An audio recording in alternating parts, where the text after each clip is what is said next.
Hey, feeling good, like I should. When in dark, I walk around the neighborhood, feeling blessed. Alrighty, let's take a look at lesson 5.2.5. We are going to use another probability model today, but we're going to use one that can be a little bit more effective than the probability tables that we talked about in lesson 5.2.4.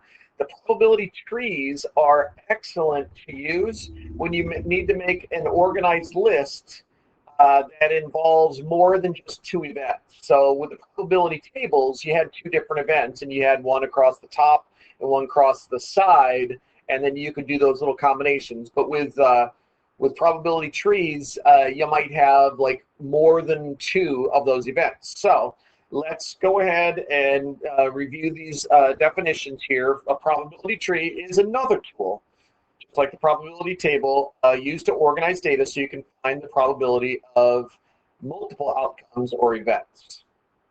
And then mutually exclusive events.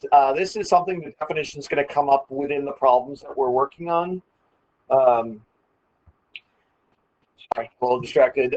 So mutually exclusive events, so let's just front load the definition, and we'll talk about it again once it's in the context of a problem. Two events are mutually exclusive if they have no outcomes in common.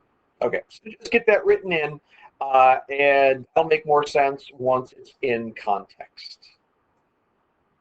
Okay, so in this lesson, you will work with different models for organizing outcomes of multiple events when both one event and another event occur. Throughout this lesson, use these questions to help focus your thinking. Is there more than one event? Do both one and the other event occur? And are the events independent? All right, so we're going to start with a situation here. It says a giant wheel here is divided into 5 equal sections, labeled -2, -1, 0, 1, and 3.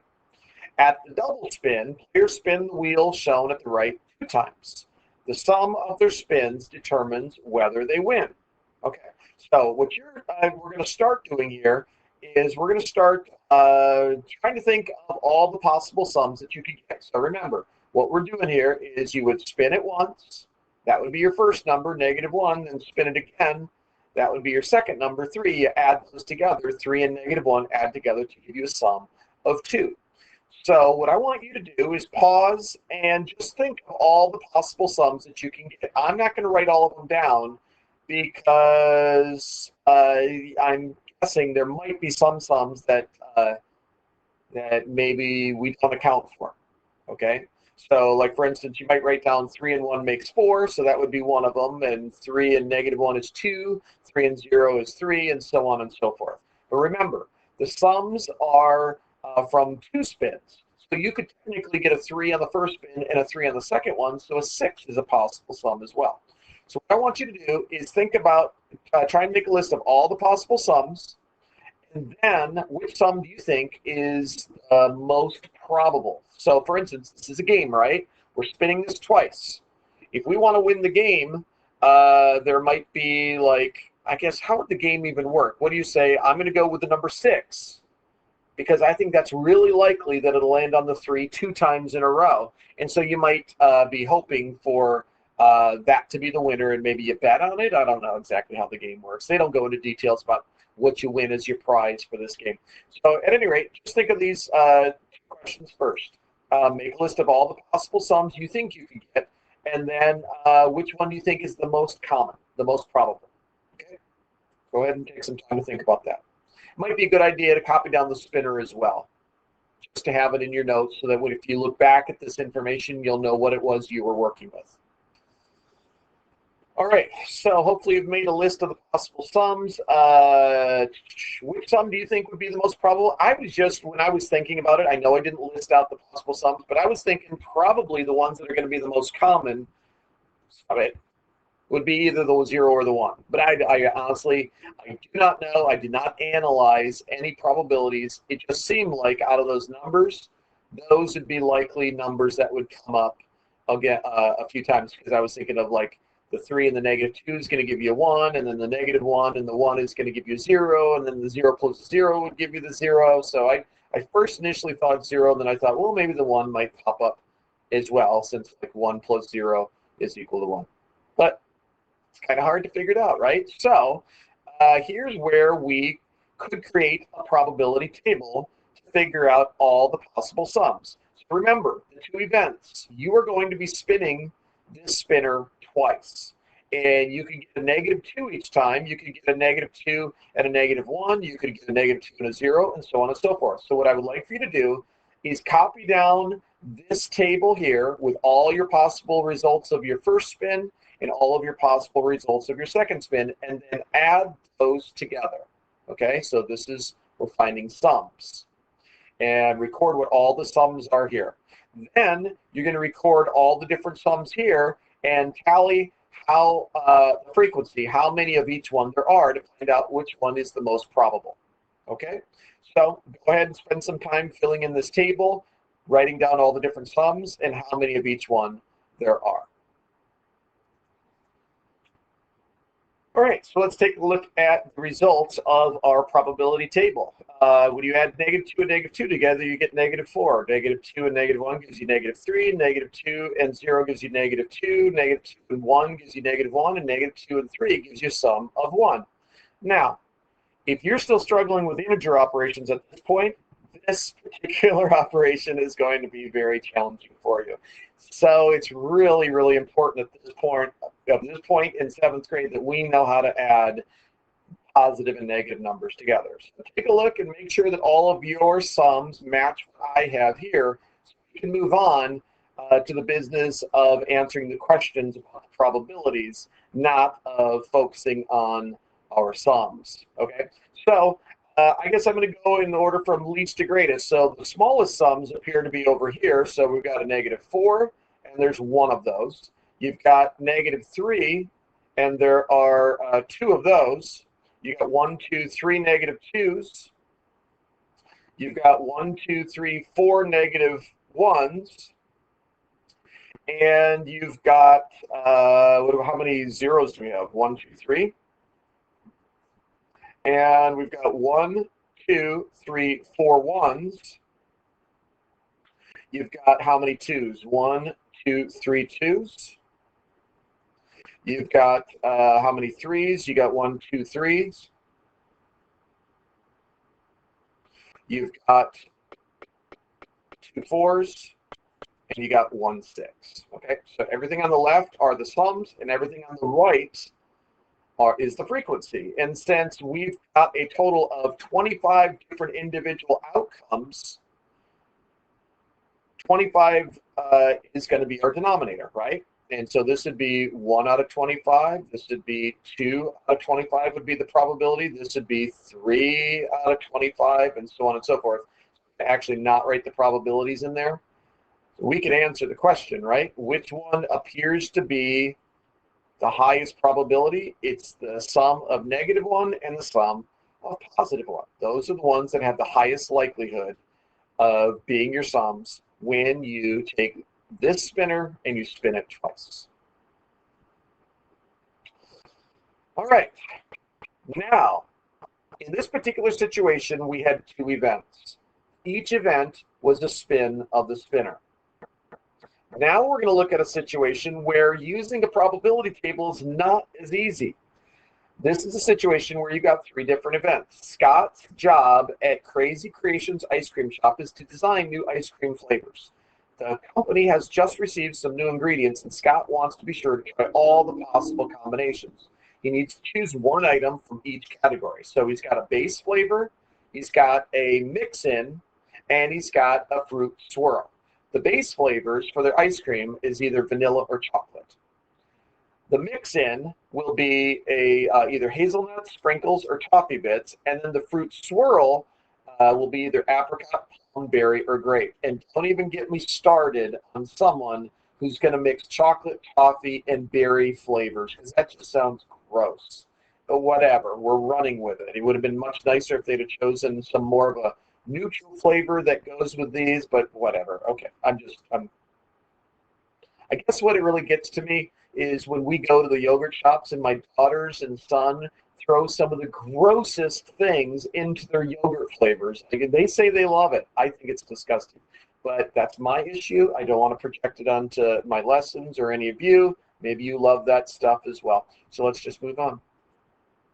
Okay, so without talking with your teammates because you're watching a video, list 3 different combinations Scott could try. Okay, make sure that you use the word and, then share your combinations with your team. Now, I think I'm just going to come up with one combination. I think that's what I did. But go ahead and pause and come up with 3 different combinations of base flavor, chunky mix-in, and fruit swirl that you could create. Okay, take some time to think about that, and then unpause when you're ready for a reveal. There are so many different possibilities, by the way, that you're not likely to come up with all of them. So if you haven't paused and unpaused yet, please do that. And when you unpause, I'm going to do my reveal for one of my combinations. Okay, so here it is. I'm assuming you did that. You got 3 different combinations. Here's one that I created. Vanilla ice cream with hazelnut mix-ins and an apricot fruit swirl is absolutely one of the many combinations you can get by mixing in one of each of those items. Okay, so creating a list of all the possibilities would take time and require a lot of writing the same words over and over again. Because there are more than 2 options, a probability table is very challenging for this type of problem. So an alternate is creating a probability tree to show the different combinations. Now there is a resource page, 5.2.5, that is on the website for your online book, but I did not attach it to the Google Classroom for you to print off because I don't like this, doing the tree in this way. This does not work for the way that I think about things. So I'm going to show you a different way of doing it. However, if you would really, really like to print this off and use this method, go ahead and do that. The page is right on the online book for you, and if you have printer capabilities, feel free to print it off and use that as your template. Because what you would do is you would do this. You would start, right? Here's one combination where you would start with vanilla, and you would go like, let's have vanilla ice cream with sprinkles and plum. That's one possible combination.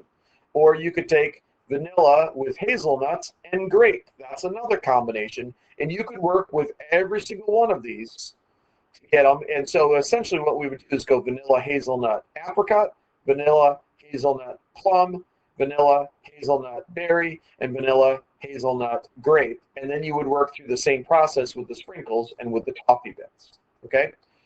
But I don't like going in that direction. I like going in this direction. So what I've done here is I've color coordinated each of our events. The first event is choosing a base flavor. So I've highlighted these in yellow. The second event will be choosing a mix-in, and I will highlight those in green. The third event is the fruit swirl. I will highlight those in blue. So we have to start with the first. We're going to start by building our tree, and we're going to go down instead of going to the side. Okay, so we start with our tree, and you've got one of them that starts with the vanilla, the other one that starts with the chocolate. How many different choices of mix-in do we have? You've got 3 different choices. So you could have vanilla with sprinkles, vanilla with hazelnut, or vanilla with toffee bits. Please copy this down.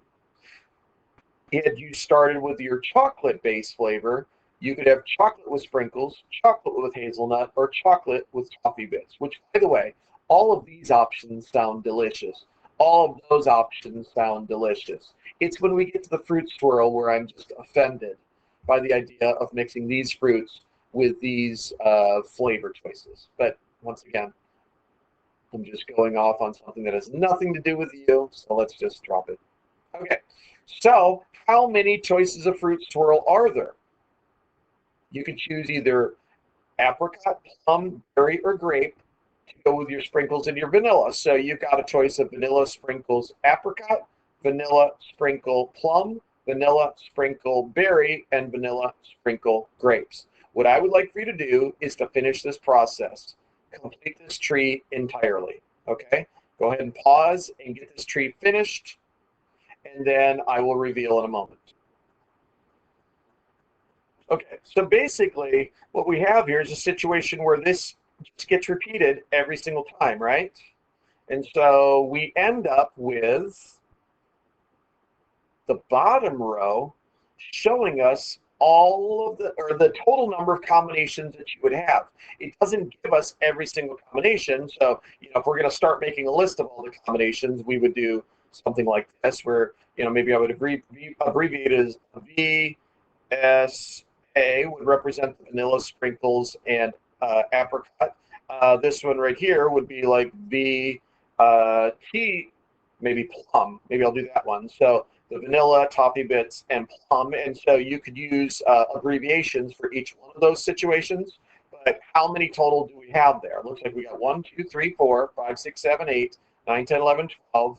12 and 12 makes a total of 24 different combinations for 2 base flavors, 3 mix-ins, and 4 fruit swirls. Now, you notice something here. We are working with a situation where you've got 2 base flavors and 2 chunky mix-ins and, 3 chunky mix-ins and 4 fruit swirls. And we have learned, or haven't we learned this? Maybe we haven't learned this yet. There's a connection between those 3 numbers and the number 24. See if you can figure out what that is. I think it's going to come up a little bit later in this lesson, or maybe it's in the next lesson where we fully declare a process for working through and finding the total number of combinations. All right, so how many different flavor combinations did we have? Where do you look on the diagram to find that out? Well, we just talked about that. There were 24 combinations, and we look at the bottom or the end. If you were working with that, the one that went from left to right, you'd work on the end of it or at the bottom of the diagram. Use your probability tree to help you find the probability that Scott's final combination will include plum swirl. All right, so let's come back here. How many of these include plum swirl? Let me go ahead and get rid of these guys right there so they don't get in the way. I'm going to highlight this in this color. This one has a plum swirl. This one has one. This one has one. This one, and this one. So how many different combinations have a plum swirl? It looks like we've got 6 different combinations there, right?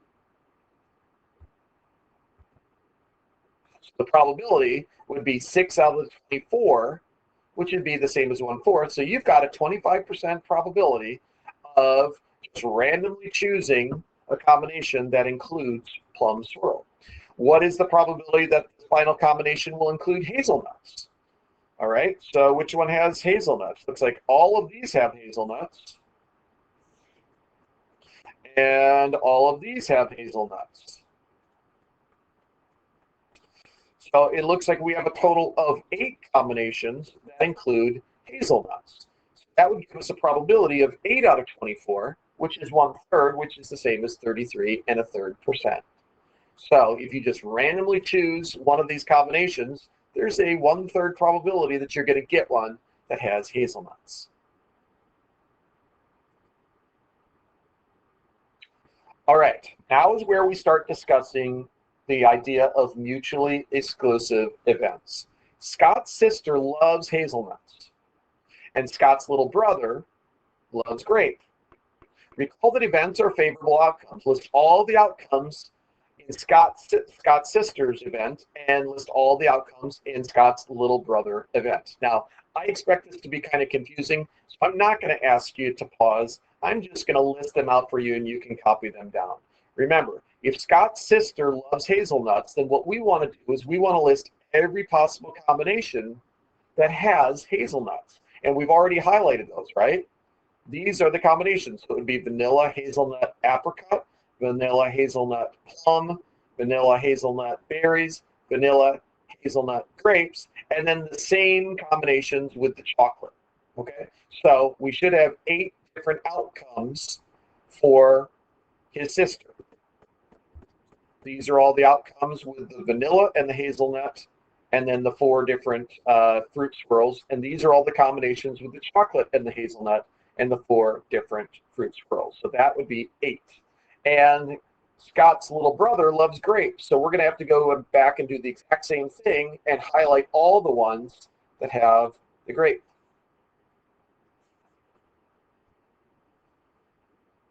Get rid of those. And so you got that. And so how many different outcomes are there? It looks like there's 6 of them, right? So the 6, as we list them, would be these 6 here. So are these mutually exclusive events? That is there anything up here that matches what her brother has? If there is a match between the 2 of them, then they would not be mutually exclusive. Remember, there would be no common outcomes. But do we have any common outcomes here? And it looks like we do. It looks like this is a common outcome for both of them. And it looks like this is a common outcome for both of them. So any fruit swirl or any combination that has hazelnuts and grapes would show up in both of them. So this is not considered mutually exclusive events because there is some overlap happening there. So what 2 mutually exclusive events could there be here? And so in this situation, if you just take, like if one person loves vanilla and another person loves chocolate, that would be an example of mutually exclusive events. So if we only listed the ice creams that had vanilla ice cream for the sister, and we only listed the combinations that had chocolate ice cream for the brother, those would be considered mutually exclusive events because you wouldn't have chocolate for the sister and you wouldn't have vanilla for the brother. This is kind of a more complex kind of an idea. I am not going to test you on this. This is just a concept we're introducing into the world of probability as we are learning it right now. All right. In a power outage, Rona has to reach into her closet in the dark to get dressed. She's going to find one shirt and one pair of pants. She has 3 different pairs of pants hanging in there. There's a black one, a brown one, and a plaid pair of pants. She also has 2 different shirts. One of them is white and one of them is polka dot. So we have 2 events happening here. There is the choice of the shirt and the choice of the pants. So to create a probability tree to organize these, this is how a probability tree would look. Why do I have that up there? I guess I was supposed to have it covered up, but I'm just going to show it to you anyway. Okay, so what are all the different combinations? You got white with black pants, white shirt with brown pants, white shirt with plaid pants. And then you got this hideous polka dot shirt that you could wear with black. You could also wear it with brown, but seriously, you're going to wear polka dot with plaid. You're just screaming out for attention if that's the combination you plan on wearing. But it is one of the possible combinations, and I'm not saying Rona would wear them. I'm just saying she could wear them.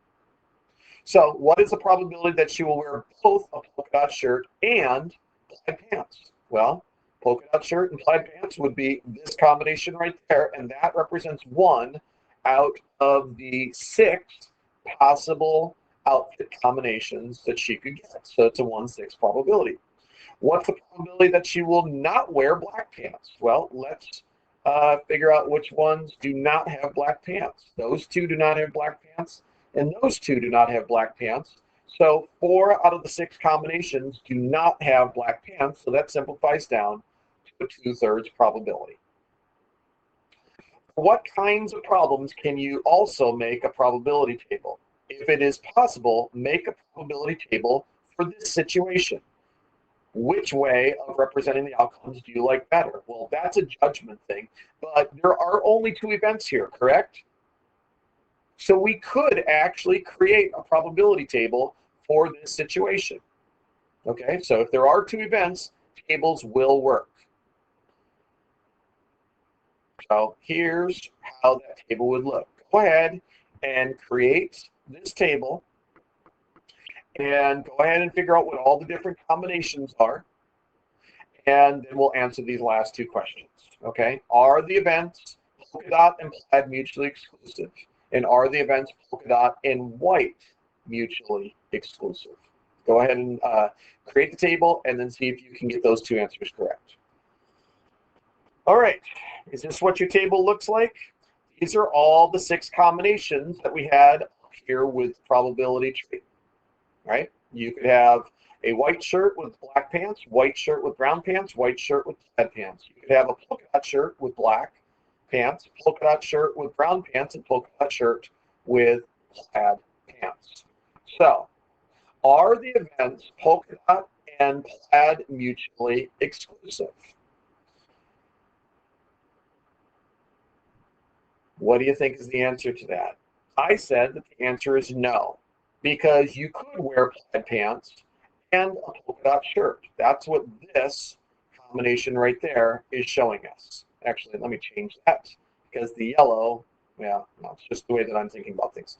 So polka dot shirt and plaid pants, you could have both of them together, so they would not be considered exclusively or mutually exclusive.